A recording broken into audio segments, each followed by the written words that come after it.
Greetings. Hi there. Hey, I'm Dr. Walter Jacobson. I'm a board certified psychiatrist. This is my blog talk radio show, Forgive to Win. It's a live call-in show, which today's show is about self-sabotaging behavior. But if you're listening, if you want to call in, if you've got a question about sabotaging behaviors or anything that has to do with relationships, psychology, self-esteem, you name it, I can talk about it. You name it, I got an answer for you. I can help.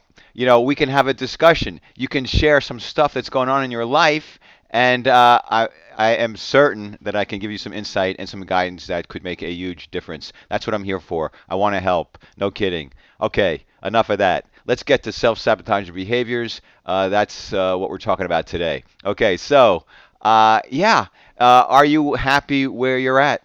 Are you happy with your life? Are you doing what you feel you should be doing? Are you where you want to be in your life? If the answer is no, okay, it could be bad luck, right? Sure.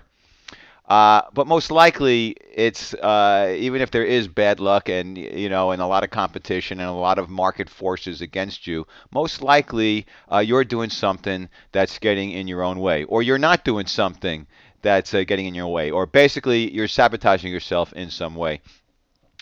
And a lot of people do this, and they do it, and they do it, and they do it, and they do it over and over, years and years. And they may not know why they do it, or they may know why they do it, but they don't seem to be able to stop doing it. And what a waste of time! What a waste of your life! Each of us has so much incredible potential if we would just get out of our way. And each of us has a different ways in which we've got to get out of our own way. And each of you has to figure out what that is for yourself. But point being, just look at your life. Look at the stuff you're doing and not doing. And ask yourself, is this what I should be doing? Is this going to get me where I want to go? Basically, I kind of break down sabotaging behaviors into sort of what I call non-toxic and behaviors and toxic behaviors. Okay. The non-toxic self-sabotaging behaviors are things like, you're late. You're constantly late for appointments. You constantly you don't call people back, or you don't call them back in a timely fashion. So you kind of piss people off, or you're late and you piss people off, and they feel you don't respect them, and they think you're sloppy, and they think you don't take your life or your situation or your work seriously. So in all of these ways in which people will judge you when you do certain behaviors, this is self-sabotaging. Procrastinating, huge self-sabotage. You know what you need to do and you don't do it. You keep putting it off. Or, sometimes you put it off forever. Or sometimes you will put it off to the last minute, and then you do it in the last minute just at the deadline, but you do a half-assed job because it's the last minute. And now you got to rush, and now you really can't think as clearly, and you can't really have a chance to go over your work and fine-tune it and polish it and put your best foot forward. So you're shooting yourself in the foot. You get it done, but you don't do the best job you could possibly do, and so you're hurting yourself. And maybe it makes a difference. Um, yeah, tailgating. Another simple example. People tailgate, and then they do a rear end collision on somebody, and it wastes a lot of time and money, and their insurance rates go up, and maybe people get hurt, maybe you get hurt, and it's all about just deciding that you got to be in a hurry, deciding that if you can save like 8 seconds by tailgating somebody, that's going to mean something, or by speeding, that's going to make some huge difference in your life. And it does. When you get into a car accident, it certainly does make a huge difference in your life. Point being, tailgating is incredibly stupid behavior. Speeding is remarkably stupid. For the most part, you get away with it. For the most part, there aren't accidents. For the most part, there aren't speeding tickets. But all you need is one time, or one like really unpleasant episode to really mess with your life. And for what, I say? For what? For saving 8 seconds. You usually end up at the same light after you've sped and tailgated and played all sorts of games with other people. It's a mistake. And this is in general, if you get into a car accident that's deadly, that's toxic. But in general, tailgating, speeding, procrastinating, all of these are what I call non-toxic self-sabotaging behaviors. And and also there are things sort of like passive aggressive behaviors in your relationships with your loved ones and with other people, where maybe your partner, your wife or husband asks you to do something or a certain way, and you repeatedly don't do it. Oh, I forgot, or geez, I don't know why, but you keep on not doing it, and it's self-sabotage. You're sabotaging the relationship. You're betraying your partner. You kind of make a deal. Yes, I'll do this, and then you don't. It's betrayal. It's you're breaching the trust. You're damaging the trust in the relationship, and you're building up resentments. And then your partner will resent you because of what you've done, and then they will poke a stick at you in other ways, and that'll hurt. And then you'll build up a resentment over that to the point where you're in a relationship and you hate each other, or you're coexisting and all the love and it went away, and you're just sort of like roommates or tolerating each other, and but you're really pissed off at each other a lot of the time. So one person could say the sky is blue and you want to rip their head off. It's so sad. What a drag. You make a commitment to somebody, and you say you love them, and maybe you do, and you're getting along, and you're really happy, and then you just trash the relationship over time by just getting caught up in your ego, and getting caught up in your selfishness, getting caught up in wanting things your way, getting caught up in your control issues, you're not wanting to compromise, just not wanting to be considerate anymore. It's too much work. It's too much work to be considerate. It's so you take your partner for granted. Self-sabotage. And because either you are living a crappy relationship till your end of days, or eventually it decays and you guys break up or divorce or whatever, and that's a big mess. And maybe you start over, maybe you're alone for the duration. It doesn't have to be that way. If you would just get in touch with what you're doing or not doing, and why you're doing it or not doing it, and learning how to stop it or start it, depending upon what we're talking about. Okay, so that's sort of like the non-toxic sabotaging behaviors, and then we've got the toxic ones, and what I refer to as toxic people, places, circumstances, activities, substances, and toxic people.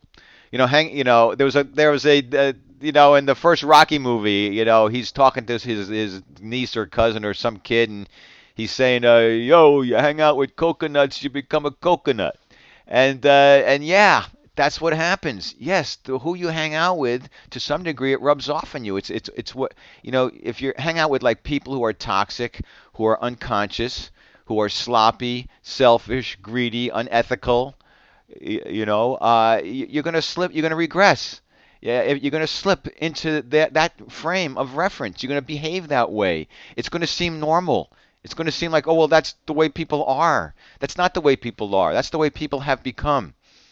And it's not cool, and it's sabotaging. If you hang out with toxic people who are greedy and selfish and don't want to share and are full of hate and racism and judgment and resentments, and are always gossiping and ridiculing and are sarcastic and like practical jokes, making fun of other people, and bullying other people, this is not cool. And if you're into that, then good luck to you. Then you need to turn this off right now because I can't help you. And quite frankly, you can't help yourself. You're lost. You're toast. You're cooked. But better luck next lifetime, because that's not the way it's supposed to be. We really got to take care of each other. We've got to be kind to each other. We've got to spread compassion and acceptance and love and forgiveness, and not trash each other. And it's got to be more about how can I help you, not what's in it for me. So yeah, so you hang around people who lie and cheat and steal and are greedy and selfish, and are uncharitable. It's going to rub off on you. And not only that, you can get drawn into the toxic people can draw you into toxic situations and toxic circumstances where you become sort of a part of the mob or part of the crowd, and guilt by association, and at the wrong place at the wrong time. And maybe there's a ring. Maybe you sort of like being part of the group, being accepted. And so and there's a ringleader who's a complete nut job, and is going to take you all you down, take you all you down a bad path. You got to really think about who you hang out with. Yeah, it's nice to have groups, it's nice to have associations, it's nice to have friends. But the wrong friends, the toxic friends, they may not get you where you really want to go. They may not give you the success, the happiness, the health, the relationships that you really want. So think about that. Toxic places. In AA they talk about slippery people in places. Slippery meaning if you're an alcoholic, don't hang out in a bar. If you're a drug addict, don't hang out in some opium parlor or some place where they're shooting up heroin, or or where they're just like smoking dope all the time. Yeah, if right, stay away from toxic places where the influences are not going to be helpful, and where the substances might be toxic. And again, I'm not saying that you shouldn't smoke or drink or whatever. We're not talking about that. But excess and inappropriateness and using toxic substances and drugs and alcohol excessively, and then you become reckless and impulsive and stupid, and you drive into trees and you punch people in the face, and you don't go to work and you lose your job. Okay, so yeah, all sorts of self-sabotaging behaviors, substances. You want to stay away from toxic substances, excessive substances, excessive sugar, excessive fat. This is all sabotaging because if you end up with diabetes, if you end up being obese, if you end up, you're going to end up with a stroke or a heart attack. Your life is not going to be the quality that you want as you get older. You'll probably die younger than you might if you had shown more moderation and more sensible ingestion of stuff. Meat's pretty toxic. People love it. I'm a vegan myself. I'm in pretty good health. I am not on any medications. And yeah, and I think it has to. I think it does have to do with the food choices I've made. Uh, right. So what else? Toxic activities. Right. If you are working for people who are cheating people, that's a bad idea. If you're working with people who are liars and thieves, bad idea. We have this. This we need to hold up a strong ethical kind of guideline. And if you don't try to maintain some ethical standards and some moral standards and some legal standards, again, you can be drawn into ending up in jail or ending up dead or ending up victimized in some way. Whenever you hang out in shady places, shady circumstances, shady people, it's a breeding ground for something bad to happen. And I know a lot of people like, they like walking on the wild side. Yeah, they kind of like the action. They like the danger. But yeah, maybe that's when you should stick to your video games and not exactly step into real life danger. I'm not a big fan of video games either. I think a lot of self-sabotaging behavior is excess video games, excess TV watching, excess movie watching, excess Facebooking and social media. It's unbelievable. I was talking to somebody. Well, oh, I spend hours on Facebook. Well, what do you do? Well, either I'm looking to see what everybody else is doing, or I'm trying to figure out how to take the perfect picture or send the perfect post that other people will be impressed with and think I'm cool because I posted it and they might share it with their friends. What a waste of time. What an incredible waste of time. I mean, if you want to like scroll down your news feed or your timeline or whatever to see some interesting stuff, good.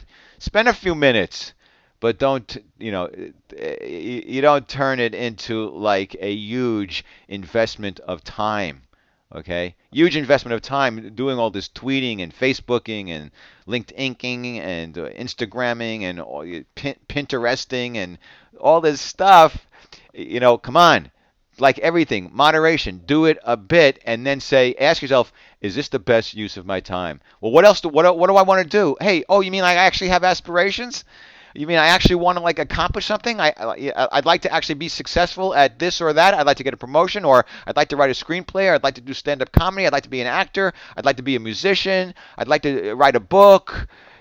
Well, that's not going to happen by magic. It's not going to happen by snapping your fingers, or you might as well win the lotto or the Powerball before that happens. You got to work at it. You got to make choices. You got to discipline yourself. You got to decide, okay, I want to do a little bit of playing, but I got to do some working. I got to work overtime because I got a regular job just to hold down the fort. And then I got to put some extra time into doing this other stuff. And everyone else is partying and laughing themselves silly, but they're not going to get what they want. And I got a shot to get what I want, so I got to go for it. So you got to do things. Stop procrastinating and stop like wasting your time excessively doing nothing. Even hanging out with friends, even if they're not toxic.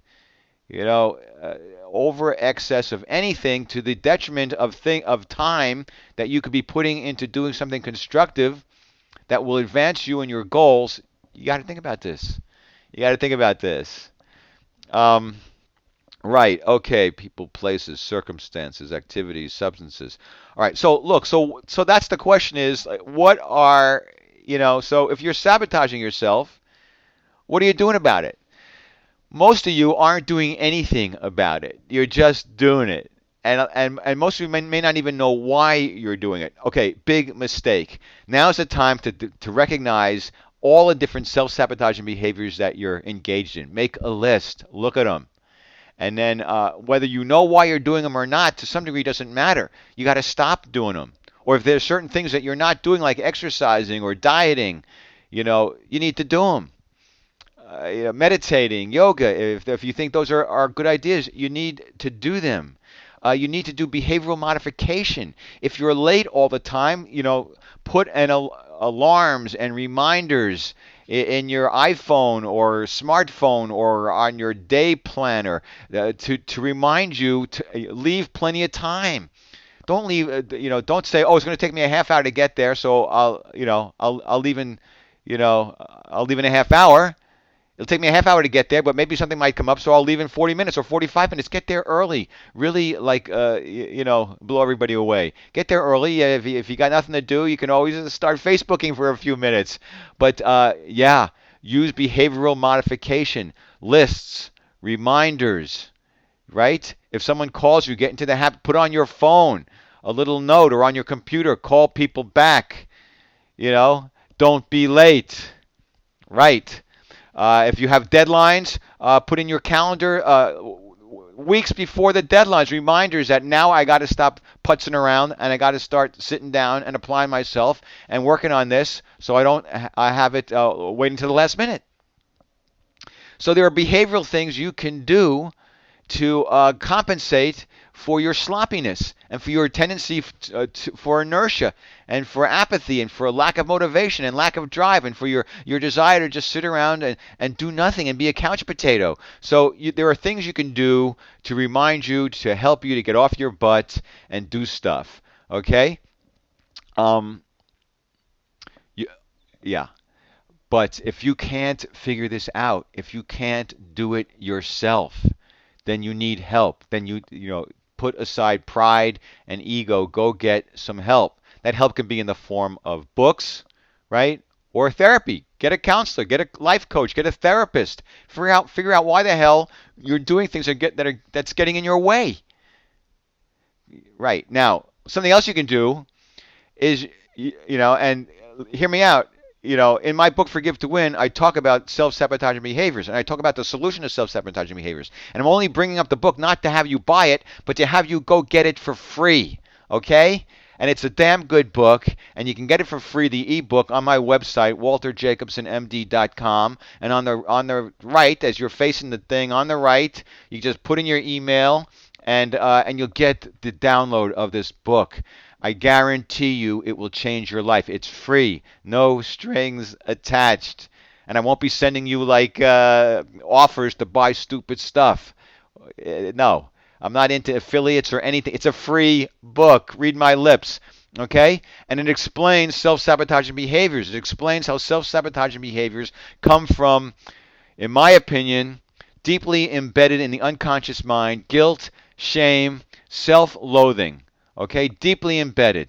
When we don't like ourselves, uh, we want to punish ourselves. When we don't like ourselves, when we're filled with guilt and shame, on some level we believe we are evil, we are bad, we are sinners. Well, we deserve punishment and not reward. We deserve failure and not success. And then our subconscious mind follows suit. Our subconscious mind says, I'm going to give this guy what he believes about himself deep down. I'm going to have his external world reflect what the internal world believes about himself. So if you believe you're a sinner and a loser and bad and guilty and you've hurt people and you don't deserve to be happy and you don't deserve to be successful, deeply embedded at an unconscious level, your subconscious mind will whisper in your ear all sorts of self-sabotaging. I don't bother. It's not going to work out. You can do it tomorrow. Yeah, they don't really like you. What's the point? You don't need to call them back. Screw them. It's not worth the effort. So it helps you to see a world of lack and scarcity and unfulfillment. And also, the subconscious mind is also part of the law of attraction. What you think is what you get. If you're thinking failure and loser and guilt and shame, you're going to attract potholes and obstacles, and failure and toxic people, and you're going to be drawn to toxic circumstances, all of which will validate your internal perception of yourself that you don't deserve happiness, but rather failure and punishment. Okay? So in the book Forgive to Win, I talk about the solution. If the problem is guilt, shame, and self-loathing, the solution is to forgive yourself and love yourself. Okay? Now, a lot of people talk about forgiving and loving themselves like, well, how do you do that? Well, I don't believe you can. Some people think that before you can forgive and love others, you have to forgive and love yourself. I think it's the other way around. I think before you can forgive and love yourself, you have to forgive and love others. Because here's the idea: in general, when we judge other people, when we attack other people, when we point at other people as the problem, as this and that, and wrong and bad, really all we're doing is projecting our crap onto them, seeing all of our own garbage in other people. So when we forgive and love other people and do esteemable acts of kindness for other people, we're actually healing ourselves. And guess what? You're building your self-esteem right out of the gate. You hold a door for somebody, you feel good about yourself. You're sending the message to the subconscious mind, this guy deserves success and not failure. This guy deserves reward and not punishment. Okay? So that's the whole key to forgive, to win, to end self-sabotaging behaviors. Get out of your ego. Get out of yourself. Get out of your need to, like, what's in it for me. Help other people graciously, unconditionally, right? Without exception. You don't take the attitude, well, I'll help you but not you because I like how you look, I don't like how you look. Or you helped me yesterday, so I'm going to help you, but I'm not going to help you because you didn't help me yesterday. You got to try to help everybody, no matter what's going on, no matter what they look like, no matter how they behave, in fact. What am I talking about? I'm talking about basically, hey, become Gandhi, become the Christ, become Buddha, become one of these really high masters. It certainly isn't easy, but it's something to aspire to. But believe me, it works. It pays off. You're not necessarily going to become Christ, although you could if you did this incredibly well of unconditional love, acceptance, and forgiveness without exception. But no, you take the baby steps of just getting out of yourself, being gracious, generous, charitable, loving, accepting, forgiving, as much as you can, wherever you can, you will feel good about yourself. You will neutralize the internal guilt, shame, and self-loathing that's deeply embedded. You will send a message to your subconscious mind that you are worthy and good enough and deserving of happiness and health and prosperity. And your subconscious mind will stop whispering in your ear all this crap, and instead it'll whisper, yeah, you're good enough. You can do it. Don't worry about how. Don't say can't. Just go for it. One step in front of the other. Turn the obstacles into stepping stones. You can do this. There's doors of opportunity everywhere. If you don't find one, build one. And the subconscious mind will start attracting to you. Law of attraction. Positive people, places, circumstances, situations, opportunities, to help you to manifest the life that you want. When you're in a high zone of being, happy and joyous and loving and compassionate and considerate and thoughtful, I'm telling you, you glow. I'm telling you, you will attract people who will want what you've got, who will want to be part of your world. And your life, I guarantee, will get better. Now, to what degree you're going to become like Einstein, or the Doors, or whoever, what, or Miley Cyrus, or yeah, are you going to write a bestseller? I don't know. You might not. But I'm telling you, you got a better chance to be great at something and be successful and famous and prosperous if you get out of yourself and do what I suggest. But even if you don't, even if the market forces do then kick in and you don't, achieve incredible heights of glory, believe me, you will nonetheless be happier, healthier. You will have healthy, sustainable relationships that are unconditionally loving and accepting and nurturing. I guarantee it. Uh, yeah, I'm telling you, free book, free ebook, Forgive to Win, WalterJacobsonMD.com. Put your email in, you'll get it. You'll download it. But look, I don't care. Don't get this book. Get any book. If you're getting in your own way, be smart enough to get out of your way and get help. Whether it's a counseling or a therapist or, like I said, a coach, a life coach. If it's a support group, if it's books and DVDs and going to seminars, and it just find a way to gain some insight into your self-destructive, self-sabotaging behaviors and find a way to stop them so you can have all the blessings that you really are entitled to and are out there for you. Abundance is everywhere. Lack and scarcity is an illusion. There's plenty for everybody. The universe is expansive and abundant, and there's nothing you can't really accomplish if you come from a really good space and you do the work, and you do the hard work, and you cooperate with others. Okay. Wow, I said a mouthful. All right, I guess I'm going to stop here, and I hope you've enjoyed the show. Now, listen, if you want to actually call in someday with questions, it doesn't matter what my topic is. I don't care. If you have a question about a relationship or about self-sabotaging behaviors or about fear or about self-esteem or whatever, forgiveness, call up. If you go to my Blog Talk Radio page, my Forgive to Win page, and you follow, then you'll be informed of when shows are. And then if you want to call in, I would love to do that. I would love. Okay, thank you. I would love to get a dialogue going. I'd love to get a conversation going. I'd love to get callers to talk about stuff, any stuff. Okay, that's it. Take care. Peace be with you. See you next time.